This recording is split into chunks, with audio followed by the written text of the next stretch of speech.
सब लोग मुट्ठी बंद करेंगे, हाथ ऊपर करेंगे और पूरे जोर से बोलेंगे, भारत माता की, भारत माता की, इनकलाब, इनकलाब, वंदे वंदे, जय हिंद, जय हिंद।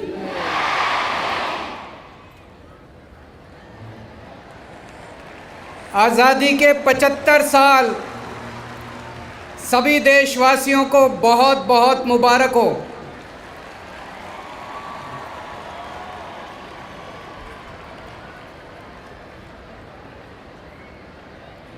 मैं देख रहा हूं पिछले कुछ दिनों से किस तरह से देश भर के अंदर जबरदस्त उल्लास है, खुशी है, हर्ष है। चारों तरफ लोग अपने अपने तरीके से आज़ादी के 75 साल मना रहे हैं। हवाओं में देशभक्ति है, फिजाओं में देशभक्ति है, चारों तरफ देशभक्ति का जुनून है। ये समय है उन शहीदों को याद करने का, उन लोगों को याद करने का जिन्होंने देश को आज़ाद कराने के लिए अपनी जान न्यौछावर कर दी। ये समय उन लोगों को याद करने का जिन्होंने कठोर संघर्ष करके, जबरदस्त यातनाएं बर्दाश्त करके हमारे देश को आज़ाद कराया। बाबा साहब अम्बेडकर, भगत सिंह, जवाहरलाल नेहरू, सरदार पटेल, महात्मा गांधी, अशफाकुल्ला खान, कितने नाम हैं, कितने नाम हैं, चंद्रशेखर आज़ाद, और इतने सारे लोग ऐसे हैं जिनके बारे में हम जानते भी नहीं हैं। उस वक्त कोने कोने में, देश के कोने कोने में आज़ादी की आग लगी हुई थी। लोग खुशी खुशी अपनी जान दे देते थे देश को आज़ाद कराने के लिए। आज मैं इस मंच से आज़ादी के 75 साल के उपलक्ष्य में उन सभी स्वतंत्रता सेनानियों को याद करता हूं और उन्हें पूरे सादर के साथ नमन करता हूं।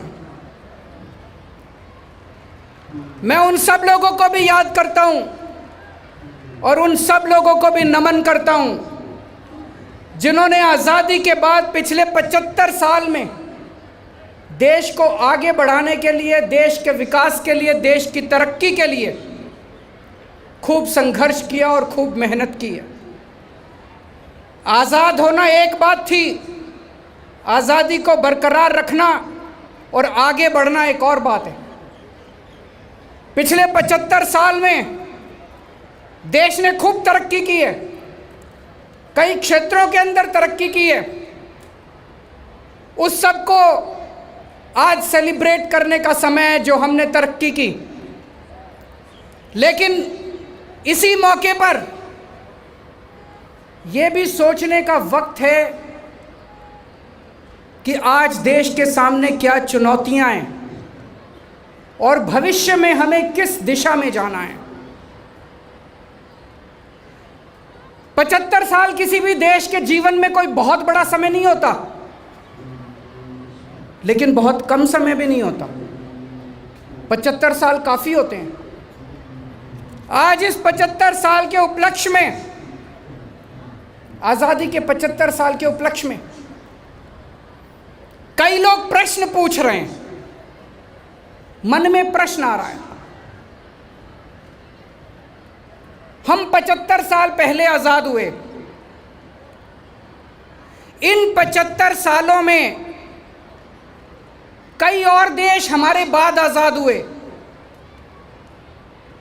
वो हमसे आगे क्यों निकल गए? जैसे सिंगापुर, हमसे 15 साल बाद आज़ाद हुआ सिंगापुर, 15 साल बाद हमसे आगे क्यों निकल गया? जापान सेकेंड वर्ल्ड वॉर में, द्वितीय विश्व युद्ध में जापान पूरी तरह से ध्वस्त हो गया था, नेस्तनाबूद हो गया था। हिरोशिमा और नागासाकी के ऊपर न्यूक्लियर बॉम्ब डाले गए थे, पूरी तरह से बर्बाद हो गया था। उसके बावजूद जापान आज हमसे आगे क्यों निकल गया? जर्मनी, सेकेंड वर्ल्ड वॉर में जर्मनी खत्म हो गया था, हिटलर के बाद जर्मनी खत्म हो गया था। आज जर्मनी हमसे आगे क्यों निकल गया? हमारे में कोई कमी थोड़ी है, हम किसी से कम थोड़ी हैं, भारत के लोग किसी से कम थोड़ी हैं। भारत के लोग दुनिया के सबसे इंटेलिजेंट लोग हैं।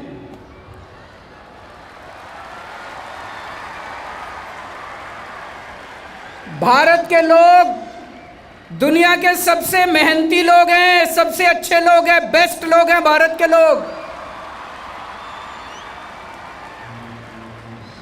फिर हम पीछे क्यों रह गए? फिर भारत पीछे क्यों रह गया? भगवान ने हमें सब कुछ दिया है। भगवान ने हमें नदियां दी, पहाड़ दिए, जड़ी बूटियां दी, फसलें दी, मिनरल और दिए। क्या नहीं दिया? भगवान ने किसी चीज की कमी नहीं छोड़ी। मैं हमेशा कहता हूं, जब भगवान ने पृथ्वी बनाई तो सबसे खूबसूरत जगह, सबसे अच्छी जगह भारत को बनाया। और जब भगवान ने इंसान की रचना की, इंसान को बनाया, तो सबसे शानदार लोग, सबसे इंटेलिजेंट लोग उसने भारत में बनाए। फिर भारत पीछे क्यों रह गया? सोचने की बात है। मैंने इस पे काफी स्टडी किया, मैंने इस पे काफी अध्ययन किया। देश के जितने अमीर देश हैं, America, England, Sweden, Norway, Denmark, Japan, France, Italy, Canada, जितने अमीर देश हैं, हमें अमीर बनना है कि नहीं बनना? भारत को अमीर बनना है कि नहीं बनना? पक्की बात। ये जितने अमीर देश हैं दुनिया के, ये अमीर क्यों बने? इन्होंने कई सारे काम किए, बहुत सारे काम किए, अलग अलग क्षेत्रों में काम किए। लेकिन इन सारे देशों ने, हर देश ने दो काम जरूर किए, दो काम जरूर किए, उसके बिना कोई देश अमीर नहीं बन सकता। पहला काम, हर अमीर देश ने अपने बच्चों की पढ़ाई का अच्छा इंतजाम करा, बच्चों की शिक्षा का अच्छा इंतजाम करा। मैंने सारे देशों को स्टडी किया, जितने अमीर देश हैं। मेरे को एक भी ऐसा देश नहीं मिला, अमीर देश, एक भी ऐसा अमीर देश नहीं मिला जिसमें पढ़ाई खराब हो बच्चों की, जो अपने बच्चों की पढ़ाई पे ध्यान नहीं देता। तो एक बात तो ये है, अगर भारत को अमीर बनना है तो अपने सारे बच्चों की अच्छी पढ़ाई का इंतजाम करना पड़ेगा कि नहीं करना पड़ेगा? हमें अपने बच्चों की अच्छी शानदार पढ़ाई का इंतजाम करना पड़ेगा, सबको अच्छी शिक्षा देनी पड़ेगी, चाहे अमीर का बच्चा हो चाहे गरीब का बच्चा हो। और दूसरी चीज मैंने देखी, ये जितने अमीर देश हैं, सबने अपने लोगों के अच्छे इलाज का इंतजाम किया। कोई बीमार हो जाए तो वहाँ चाहे कोई अमीर हो चाहे गरीब हो, सबका अच्छा इलाज होता है। अच्छे इलाज का इंतजाम किया। तो हेल्थ और एजुकेशन, इन दो चीज़ों का इंतजाम किया। जब भारत माँ का हर बच्चा अच्छी शिक्षा पाएगा, तभी अमर तिरंगा शान से आसमान में लहराएगा। जब भारत माँ के हर बंदे को अच्छा इलाज मिल पाएगा, तभी अमर तिरंगा शान से आसमान में लहराएगा।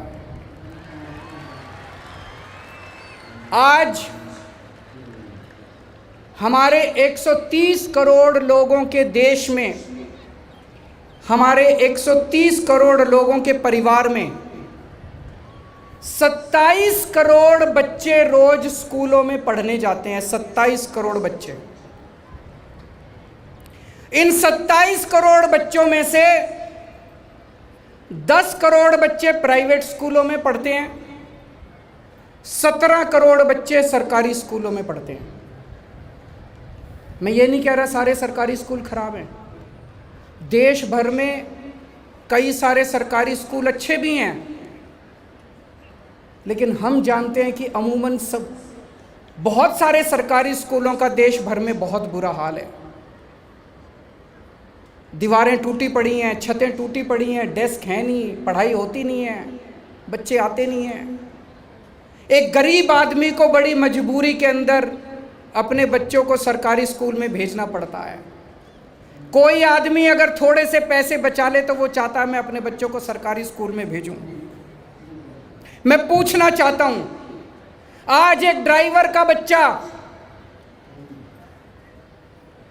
ड्राइवर अपनी गरीबी के कारण अपने बच्चे को अगर देश भर में कहीं सरकारी स्कूल में भेजता है, क्या वो डॉक्टर, इंजीनियर, वकील बनने का ख्वाब देख सकता है?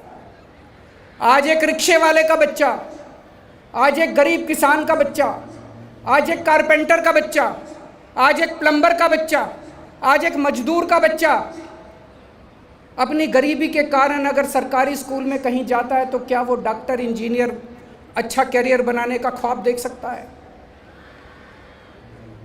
दिल्ली में देख सकता है।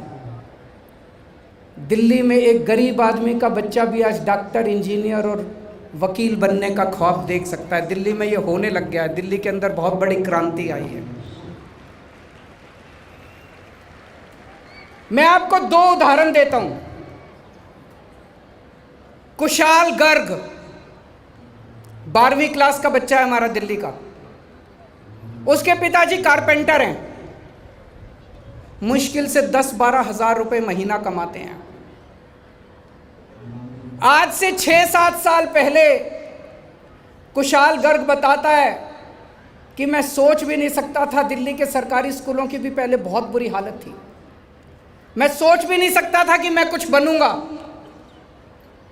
आज 12वीं के बाद कुशाल गर्ग का एडमिशन ऑल इंडिया मेडिकल में हुआ है। डॉक्टर बनने के लिए ऑल इंडिया मेडिकल में बड़े बड़ों के एडमिशन नहीं होते। कारपेंटर के लड़के का, कुशाल गर्ग का admission all India institute of medical sciences के अंदर उसका एडमिशन हुआ है। बहुत बड़ी बात है। अब सोच के देखो, उसके पिताजी 10-12 हज़ार रुपए महीना कमाते हैं। अब वो लड़का डॉक्टर बनने के बाद कम से कम 3-4 लाख रुपए महीना कमाया करेगा, अपने परिवार की गरीबी दूर करेगा, देश का नाम रोशन करेगा, देश को आगे लेके जाएगा। एक और बच्चा है सोमबित गौर, उसके पिताजी प्लम्बर का काम करते हैं। प्लम्बर का काम मुश्किल से 8-10 हज़ार रुपए महीना कमाते हैं। आज से 5-7 साल पहले सोमबित भी कभी सपने में नहीं सोच सकता था कि मैं इंजीनियर, डॉक्टर बनूंगा। आज सोमबित का एडमिशन IIT में कंप्यूटर इंजीनियरिंग में हुआ है। IIT मंडी में कंप्यूटर इंजीनियरिंग के अंदर उसका एडमिशन हुआ है। सोच के देखो कितनी बड़ी बात है। उसके पिताजी एक प्लम्बर हैं, 8-10 हज़ार कमाते हैं।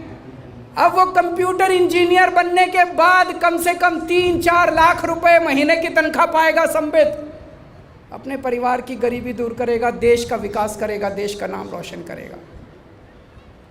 और ये कोई 1-2 नाम नहीं है, मैंने तो वैसे ही उदाहरण दिए हैं। दिल्ली सरकार के सरकारी स्कूलों में पढ़ने वाले एक बच्चा अब बहुत शानदार कैरियर लेके बाहर निकल रहा है। दोस्तों, पहले दिल्ली में भी बहुत बुरा हाल था। दिल्ली के सरकारी स्कूल, जब हमारी 2015 में सरकार बनी दिल्ली में, सरकारी स्कूलों का बहुत बुरा हाल था। दिल्ली में छतें गिर रही थी, पीने का पानी नहीं था, टॉयलेट से बदबू आती थी, सारे गंदगी थी, डेस्क भी नहीं थे, नीचे दरियों पे बैठते थे बच्चे, पढ़ाई नहीं होती थी। एक दिन मैं 2015 में एक स्कूल में गया, बच्चों से बात करने लगा। एक बच्चा मेरे पास, मैंने कहा बच्चों आप लोग देश का भविष्य हो। एक बच्चा आया मेरे पास, कहता नहीं सर आप गलत बोल रहे हैं, देश का भविष्य तो वो प्राइवेट स्कूल में पढ़ने वाले बच्चे हैं, हम तो सरकारी स्कूल में पढ़ते हैं, हम देश का भविष्य नहीं है। मेरे को ऐसे लगा जैसे किसी ने मेरे दिल के अंदर तीर मार दिया हो। बहुत दुख हुआ मुझे, बहुत ज़्यादा दुख हुआ मुझे। चारों तरफ निराशा ही निराशा थी, टीचर्स में निराशा, बच्चों में निराशा, पेरेंट्स में निराशा। मैंने मनीष सिसोदिया जी को बुलाया। मनीष सिसोदिया जी एजुकेशन मिनिस्टर।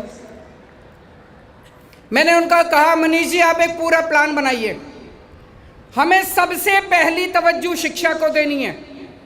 5 साल के अंदर हमारे दिल्ली के सरकारी स्कूल देश के नहीं दुनिया के स्कूलों के मुकाबले में सबसे बेस्ट होने चाहिए। आप मुझे बताओ कितना पैसा चाहिए। उन्होंने पूरा प्लान बनाया। उन्होंने कहा मेरे को इतना पैसा चाहिए। मैंने उसको 5 साल में बांटा और हमने अपने बजट का 25%, 100 रुपये का अगर बजट था तो 25 रुपये हमने बच्चों के स्कूलों के ऊपर खर्च कर दिया। 25% बजट हमने उनको दे दिया। और भी बहुत सारे काम किए, बजट दिया, टीचर्स की ट्रेनिंग कराई, प्रिंसिपल्स को विदेशों में भेजा ट्रेनिंग के लिए, बहुत सारे काम किए। और आज दिल्ली के अंदर शिक्षा का ये आलम है। पिछले साल दिल्ली सरकार के स्कूलों के नतीजे 99.7% नतीजे आए हैं दिल्ली सरकार के स्कूलों के। कमाल कर दिया इन बच्चों ने, कमाल कर दिया बच्चों ने हमारे सरकारी स्कूल के। 4 लाख बच्चों ने प्राइवेट स्कूलों से अपना नाम कटा के सरकारी स्कूल में भर्ती हुए हैं। 4 लाख बच्चे प्राइवेट।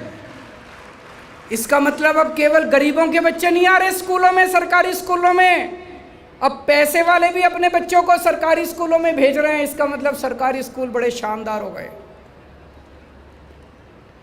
अमेरिका के राष्ट्रपति इंडिया आए अपनी वाइफ के साथ।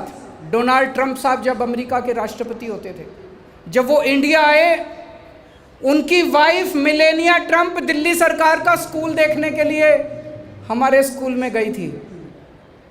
कुछ अच्छा ही कर रहे होंगे इसीलिए गई थी, नहीं तो वो सारे दूसरे स्कूलों में नहीं जाती। अभी कुछ दिन पहले जब मैं उसी स्कूल में गया जिस स्कूल में मैंने बताया, एक बच्चे ने मेरे को कहा कि सर ये देश का भविष्य तो प्राइवेट स्कूल वाले बच्चे होते हैं। मुझे वो बच्चा दोबारा मिला,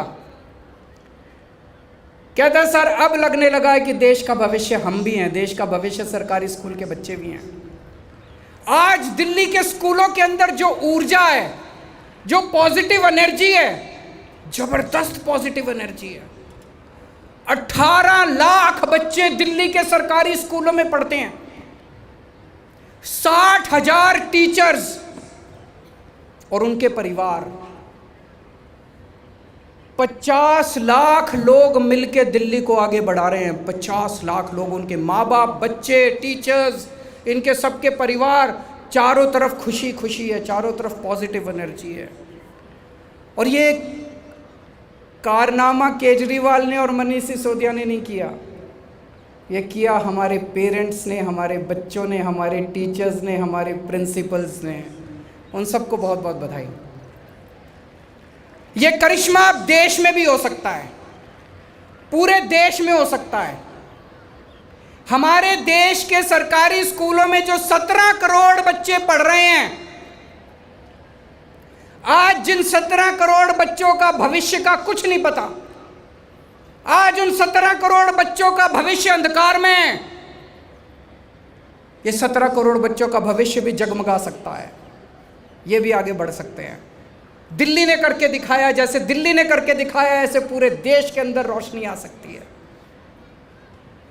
शर्त ये है कि आज 175वीं वर्षगांठ के ऊपर, आज़ादी की 75वीं वर्षगांठ के ऊपर अपने देश के 130 करोड़ लोगों को आज संकल्प लेना पड़ेगा कि हमें भारत को दुनिया का नंबर 1 देश बनाना है। अगर हम सारे मिलकर संकल्प लेते हैं कि हमें भारत को दुनिया का नंबर 1 देश बनाना है, तो अगला संकल्प लेना पड़ेगा कि हमें भारत के हर बच्चे को, चाहे वो गरीब का हो चाहे अमीर का हो, उसको हर बच्चे के लिए अच्छी शिक्षा का इंतजाम करना पड़ेगा और फ्री शिक्षा का इंतजाम करना पड़ेगा, हर बच्चे के लिए करना पड़ेगा। देश में 10 लाख सरकारी स्कूल हैं, 50 लाख सरकारी टीचर्स हैं, 17 करोड़ बच्चे पढ़ते हैं। इसका मतलब स्कूल तो हैं, टीचर भी हैं, बच्चे भी हैं, सब कुछ हैं।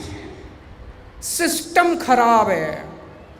दिल्ली में भी सिस्टम खराब था, ये सिस्टम ठीक करना पड़ेगा। हम दिल्ली वालों को सिस्टम ठीक करना आ गया, अब भारत को सिस्टम ठीक करना आ गया। हमने दिल्ली में सिस्टम ठीक करके दिखाया है, अब पूरे देश का सिस्टम ठीक करना है अपने को, सबको मिलकर पूरे देश के सारे सरकारी स्कूलों को ठीक करना है। और ये 5 साल में हो सकता है। जैसे दिल्ली में 5 साल में सरकारी स्कूल ठीक हुए, ऐसे पूरे देश के 5 साल के अंदर सरकारी स्कूल ठीक हो सकते हैं। शर्त केवल यह है कि हम सब लोगों को इस बात का संकल्प लेना पड़ेगा कि शिक्षा को सबसे ज्यादा प्राथमिकता देनी है। दिल्ली वालों ने एक और बड़ा काम करके दिखाया। बेरोजगारी की समस्या पे एक बहुत अच्छी शुरुआत हुई है। हमने दिल्ली के सरकारी स्कूलों के अंदर बच्चों को बिजनेस करना सिखाया। हर साल लगभग 2.5-3 लाख बच्चे दिल्ली में रोजगार की मार्केट में आते हैं, जॉब की मार्केट में आते हैं, नौकरी ढूंढने के लिए निकलते हैं। बच्चे 12वीं क्लास करते हैं, फिर कॉलेज में जाते हैं, फिर बीए करते हैं, बीएससी करते हैं, बीकॉम करते हैं, एलएलबी करते हैं और फिर नौकरी ढूंढने के लिए निकल जाते हैं। नौकरी मिलती नहीं है। पढ़े लिखे बेरोजगारों की संख्या रोज बढ़ती जा रही है, बढ़ती जा रही है, बढ़ती जा रही है। क्या करें? तो हमने दिल्ली में 11वीं और 12वीं क्लास में बच्चों को बिजनेस करना सिखाया। हमने हर बच्चे को 2-2 हज़ार रुपये दे दिए। हमने बच्चों को कहा ये 2-2 हज़ार रुपये लो और कुछ बिजनेस करने की सोचो। आप लोगों को एक बार तो लगेगा, शुरू में तो मेरे को भी लगा था जब ये आइडिया आया, आपको लगेगा यार क्या 2 हज़ार रुपये में कौन सा बिजनेस होता है। लेकिन उसमें बच्चे पार्टनर बनते हैं। 4 बच्चे इकट्ठे हो गए, 8 हज़ार रुपये, 8 हज़ार रुपये का कोई बिजनेस करते हैं। 10 बच्चे इकट्ठे हो गए, 20 हज़ार रुपये हो गए, 20 हज़ार रुपये का कोई बिजनेस करते हैं। मैं आपको उदाहरण देता हूं, आपको जान के 10 बच्चों ने मिलके, ये 10 बच्चे दिल्ली की लोअर क्लास कॉलोनी में थे। उन्होंने देखा हमारी कॉलोनी के अंदर, हमारे मार्केट में चोरियां बहुत हो रही हैं, दुकानों में चोरियां बहुत हो रही हैं। इन 10 बच्चों ने मिलकर अपनी टीम बनाई और इन्होंने अपनी कंपनी का नाम, इन्होंने कंपनी भी खोल ली। बच्चों ने कंपनी का नाम लिखा डिजिटल सुरक्षा। 10 बच्चों की 20 हज़ार रुपये हो गए। इन 20 हज़ार रुपये से इन बच्चों ने एक अलार्म बनाया कि अगर कोई भी दुकान वाला अपने शटर पे वो अलार्म लगा दे, कोई चोर आएगा, जैसे वो शटर खोलेगा वैसे अलार्म बज जाएगा, दुकान वाले के फ़ोन पे फ़ोन आ जाएगा। अगर दुकान वाला फ़ोन ना उठाए तो उसके दूसरे फ़ोन पे फ़ोन आ जाएगा और चोर को चोर पकड़ा जाएगा। इनका इतना माल बिका, इतना माल बिका, इनका तुरंत इन लोगों का सेल बढ़ गई। सोचो 10 बच्चे, 11वीं 12वीं क्लास के 10 बच्चों ने मिलकर ये बनाया। एक और 4 बच्चों ने मिलकर बनाया डार्क चोको ब्लिट्स। इन्होंने डार्क चॉकलेट, घर में डार्क चॉकलेट बनानी शुरू की।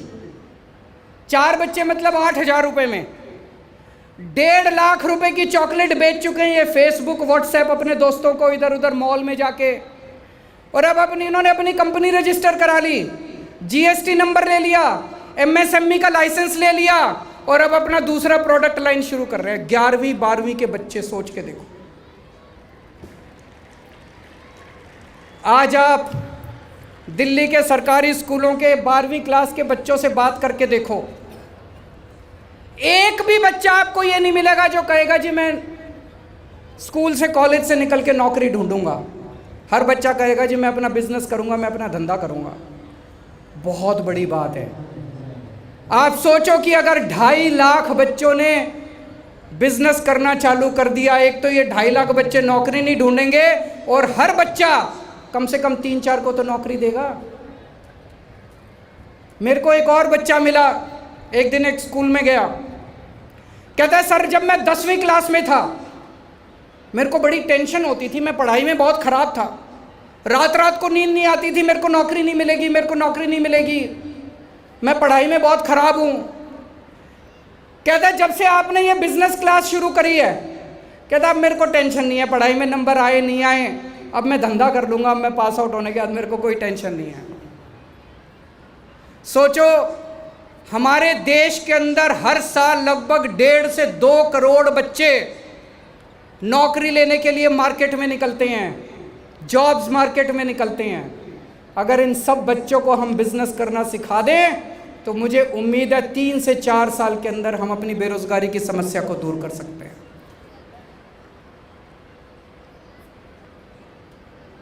और हाथ जोड़ के मैं एक बात कहना चाहता हूं, शिक्षा फ्री भी नहीं है। शिक्षा को फ्री भी मत कहिए, शिक्षा फ्री भी नहीं है। एक माँ बाप अपना पेट काट के अपने बच्चों को पढ़ाते हैं, एक टाइम की रोटी कम खा लेते हैं, बच्चे को पढ़ाते हैं। माँ बाप अपने बच्चे को फ्री भी नहीं देते। वो बच्चे को क्यों पढ़ाते हैं? वो बच्चे को पढ़ाते हैं ये बच्चा बड़ा होएगा, बड़ा आदमी बनेगा, परिवार का नाम रोशन करेगा, देश का नाम रोशन करेगा। दोस्तों हमारा 130 करोड़ लोगों का परिवार है, ये 27 करोड़ बच्चे हमारे बच्चे हैं। ये कोई पराये बच्चे नहीं हैं, ये हमारे बच्चे हैं। इसको फ्री भी मत कहिए। अगर पैसे की कमी है, हम सारे भारत के लोग एक टाइम की रोटी कम खा लेंगे लेकिन अपने बच्चों को अच्छी शिक्षा देंगे। बच्चों की शिक्षा के साथ कॉम्प्रोमाइज़ नहीं हो सकता। आज हम लोगों को आज़ादी के 75 साल के उपलक्ष्य में यह प्रण लेना है कि हमें अपने भारत के एक एक बच्चे के लिए अच्छी से अच्छी शिक्षा और फ्री शिक्षा का इंतजाम करना। दुनिया में 39 देश ऐसे हैं जो अपने बच्चों को फ्री शिक्षा देते हैं। 39 देश, Australia, Austria, America, England, Switzerland, Sweden, Denmark, Canada, France, Germany, Hong Kong. हमें भी ऐसे ही अमीर बनना है, नहीं बनना? अगर हमें भी अमीर देश बनना है तो सबसे ये देश अमीर क्यों बने? ये देश अमीर इसलिए बने क्योंकि इन लोगों ने अपने बच्चों के लिए अच्छी शिक्षा का इंतजाम किया। मैंने आपको उदाहरण दिया कुशाल गर्ग का, उसके पिताजी कारपेंटर हैं। आज कुशाल गर्ग पढ़ लिख जाएगा, पढ़ने के बाद उसके परिवार की गरीबी दूर हो जाएगी। सोच के देखो, अगर हमने सारे 27 करोड़ बच्चों के लिए अच्छी शिक्षा का इंतजाम कर दिया, एक पीढ़ी के अंदर भारत की गरीबी दूर हो जाएगी और भारत अमीर देश बन जाएगा। शिक्षा से भारत अमीर देश बन जाएगा। दूसरा मैंने कहा, दूसरी सबसे जरूरी चीज है अपने लोगों के लिए इलाज का इंतजाम करना, अच्छे इलाज का इंतजाम करना। दिल्ली में जब हमारी 2015 में सरकार बनी, सरकारी अस्पतालों का बुरा हाल था। चारों तरफ गंदगी गंदगी थी, दवाइयों की खिड़कियां खुलती नहीं थी, दवाइयां मिलती नहीं थी, एक्सरे की मशीन भी खराब थी, एमआरआई की मशीन भी खराब थी, सारी मशीनें खराब पड़ी थी, कोई मोहल्ला क्लिनिक नहीं था। सबसे पहला काम हमने ये किया, पूरा इंफ्रास्ट्रक्चर ठीक किया। पूरी दिल्ली में खूब सारे मोहल्ला क्लिनिक बनाए, सारे अस्पतालों को ठीक किया, दवाइयाँ की खिड़कियाँ खुलने लगी, लोगों की दवाइयाँ मिलने लगी, सारी मशीनें ठीक कराई और सारे अस्पतालों का कायाकल्प किया। आज दिल्ली के अंदर इतना शानदार इलाज है। आप ग्रेटर कैलाश जैसे अमीर इलाके में जाके देखो, वहाँ के अमीर लोग भी दिल्ली सरकार के मोहल्ला क्लिनिक में जाके अपना इलाज कराते हैं। आज हमने दिल्ली के सारे 2.5 करोड़ लोगों का, हर आदमी का पूरा इलाज मुफ्त कर दिया। आपको खांसी है, जुखाम है, क्रोसिन चाहिए, आप मोहल्ला क्लिनिक में जाओ, डॉक्टर भी फ्री, टेस्ट भी फ्री, दवाइयाँ भी फ्री। आपको सीरियस बीमारी है, आप LNJP में जाओ, GTB में जाओ, GB पंत में जाओ, 10 लाख रुपए भी अगर लगेंगे तो पूरा इलाज फ्री है आपका। प्रणीत एक माइग्रेंट लेबर है, बिहार से आए थे, दिल्ली में बस गए। उनकी 2 साल की बच्ची के हार्ट में छेद निकला, दर बदर की ठोकरें खाई, कई प्राइवेट अस्पतालों में लेके घूमे, लाखों रुपए खर्चा बताया। अल्टीमेटली दिल्ली सरकार के अस्पताल में उसका पूरा इलाज मुफ्त हो गया और वो बच्ची बच गई। सुरेश हैं, ये भी माइग्रेंट लेबर हैं, बाहर से आए थे, दिल्ली में बस गए। इनको थ्रोट का ट्यूमर था, LNJP के अंदर इनका पूरा इलाज मुफ्त हुआ। आज दिल्ली के अंदर चाहे कोई अमीर हो चाहे गरीब हो, सबके इलाज का हमने मुफ्त इंतजाम किया है। तो मैंने कैलकुलेट किया, अगर केवल मैं दवाइयों का, टेस्ट का, कंज्यूमेबल का खर्चा देखूं जो इलाज करने के लिए खर्च होता है, तो पिछले 3-4 साल से दिल्ली सरकार सबका इलाज, पूरा इलाज मुफ्त कर रही है। और एवरेज औसतन दिल्ली के एक निवासी के ऊपर पर पर्सन दिल्ली सरकार का 2,000 रुपये का खर्चा आता है, बस 2,000 रुपये का साल का। किसी को कम की जरूरत पड़ती है, किसी को जरूरत नहीं पड़ती, कईयों को ज़्यादा की जरूरत पड़ती है। औसतन 2,000 रुपये का। पूरे देश में 130 करोड़ लोग हैं। अगर हर व्यक्ति का, पूरे देश में हर व्यक्ति को अच्छे से अच्छा इलाज मुफ्त में अगर हम इंतजाम कर दें, 2.5 लाख करोड़ रुपए का खर्चा आएगा बस। 2.5 लाख करोड़ तो कुछ भी नहीं है। पूरे देश के कितने लोग ऐसे हैं जो मैं जानता हूं जिनके पास पैसे नहीं होते, आत्महत्या कर लेते हैं पैसों की कमी के कारण। कितने लोग ऐसे हैं जिनके घर में पैसे नहीं होते इलाज के, जमीन बेचनी पड़ जाती है, औरत के जेवर बेचने पड़ जाते हैं, पूरा घर बर्बाद हो जाता है। हम पूरे देश के सारे लोगों का, 130 करोड़ लोगों का 2.5 लाख करोड़ रुपए में इंतजाम कर सकते हैं, अच्छे से अच्छे। और ये नहीं कि और इसमें काफी सारे पैसे तो केंद्र सरकार और राज्य सरकारें खर्च कर ही रही हैं, थोड़ा सा ही एक्स्ट्रा खर्च करना पड़ेगा। लेकिन एक काम करना पड़ेगा उसके पहले, हमें चारों तरफ खूब सारे अस्पताल बनाने पड़ेंगे देश में, चारों तरफ खूब सारे मोहल्ला। अभी बहुत सारे इलाके ऐसे हैं देश में, पहाड़ों में, इधर उधर आदिवासी इलाकों में कोई अस्पताल ही नहीं है, कई किलोमीटर तो कोई अस्पताल नहीं है।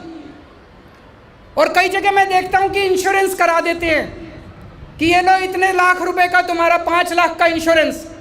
इंश्योरेंस लेके आदमी क्या करेगा, अस्पताल ही नहीं है। इंश्योरेंस का क्या करेगा, अस्पताल तो चाहिए। देश को अस्पताल चाहिए, देश को मोहल्ला क्लिनिक चाहिए, देश को दवाइयां चाहिए। इंश्योरेंस से काम नहीं चलेगा। 5 साल के अंदर हम पूरे देश के अंदर अस्पताल खोल सकते हैं। 5 साल के अंदर हम पूरे देश में, इस देश में पैदा होने वाले हर नागरिक के लिए फ्री और शानदार इलाज का इंतजाम 5 साल के अंदर हम कर सकते हैं। और फिर से मैं निवेदन करता हूं, लोगों को अच्छा इलाज देना फ्री भी नहीं है। लोगों को अच्छा इलाज देना फ्री की रेवड़ी नहीं है। हमारे घर में कोई बीमार हो जाए, माँ बीमार हो जाए, भाई बहन बीमार हो जाए, बहन बीमार हो जाए, पिताजी बीमार हो जाए, बच्चे बीमार हो जाए, कुछ भी करना पड़े, जमीन बेचनी पड़े, जेवर बेचने पड़े, हम इलाज कराते हैं नहीं कराते? हमारा 130 करोड़ लोगों का परिवार है। 130 करोड़, आज हमें प्रण लेना पड़ेगा, 130 करोड़ लोगों में कोई भी बीमार होगा, हमारा देश उसका इलाज कराएगा, उसका फ्री में इलाज कराएगा। ये भी मैंने स्टडी किया, बहुत सारे अमीर देश, कनाडा, इंग्लैंड, डेनमार्क, नॉर्वे, इन सब लोगों ने अपने सारे लोगों का फ्री इलाज का इंतजाम कर रखा है। तो अगर भारत को अमीर बनना है तो अपने को शिक्षा का और इलाज का अच्छा, शानदार और मुफ्त इलाज का इंतजाम करना पड़ेगा। तो दोस्तों, जैसा मैंने कहा, 75 साल में हम पीछे क्यों रह गए, लेकिन अब पीछे नहीं रहेंगे। अगर 130 करोड़ लोग ये ठान लें कि भारत को दुनिया का नंबर 1 देश बनाना है, 75 साल पहले पूरा देश इकट्ठा हुआ था, हमने अंग्रेज़ों को उठा के बाहर फेंक दिया। आज अगर पूरा देश इकट्ठा हो जाए तो भारत को दुनिया का नंबर 1 देश बनाने से कोई नहीं रोक सकता। दोस्तों, आने वाला समय भारत का समय, फ्यूचर बिलोंग्स टू इंडिया, और मुझे पूरा यकीन है बहुत कम समय में, आने वाले समय में भारत दुनिया का नंबर 1 देश बन के रहेगा। इस मौके पे मैं 4 पंक्तियां सुनाना चाहूँगा। हम होंगे कामयाब,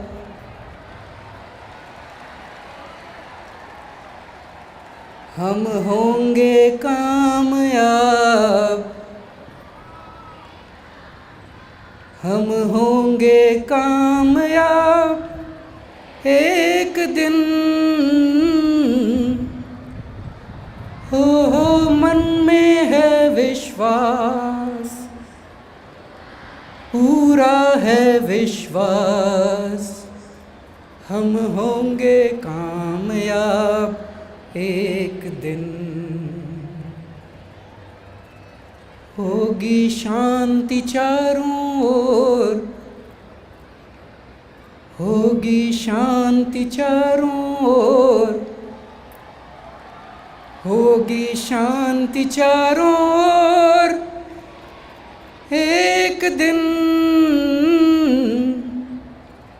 हो मन में है विश्वास, पूरा है विश्वास, होगी शांति चारों ओर एक दिन।